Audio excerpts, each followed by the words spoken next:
Berlin سے مطیع اللہ کی report شامل کرتے ہیں۔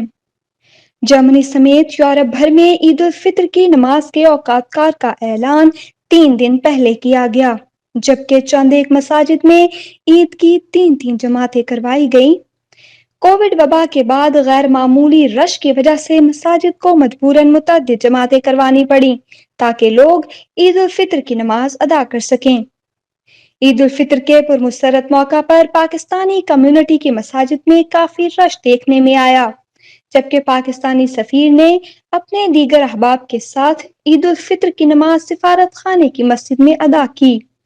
عید کے پرمسرت موقع پر پاکستان کمیونٹی کے افراد نے اپنے پاکستانی ثقافتی شناخت کے لباس سے تن کیے ہوئے تھے، جس میں پشتون، بلوچ، سندھی، کشمیری سمیت پنجاب اور یورپین لباس پہنے افراد شامل تھے۔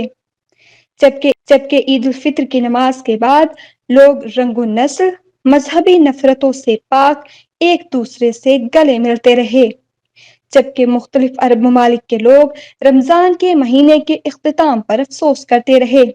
عید کی نماز کے بعد متعدد مساجد میں حاضرین کے لیے ریفریشمنٹ کا اہتمام کیا گیا، جبکہ پاکستانی مساجد بلال مسجد، منہاج القرآن، ویتنامی مارکیٹ والی مساجد سمیت دیگر مساجد میں بھی پاکستانی کمیونٹی نے پرجوش طریقے سے عید الفطر کی نماز کے بعد کھانے اور مٹھائیوں کا اہتمام کیا، جس سے پاکستانی کمیونٹی کے افراد لطف اندوز ہوئے۔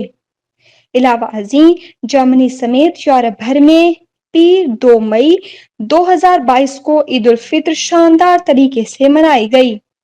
چاند رات کو بچیوں نے مہندی لگانے کے لیے مختلف رشتہ داروں اور پاکستانی کمیونٹی مراکز کا رخ کیا۔ عید کے پہلے روز پاکستانی کمیونٹی کی بڑی تعداد نے زیارت قبور بھی کی۔ جرمنی کی خبروں سے باخبر رہنے کے لیے سبسکرائب کریں اردو نیوز ڈویچلینڈ۔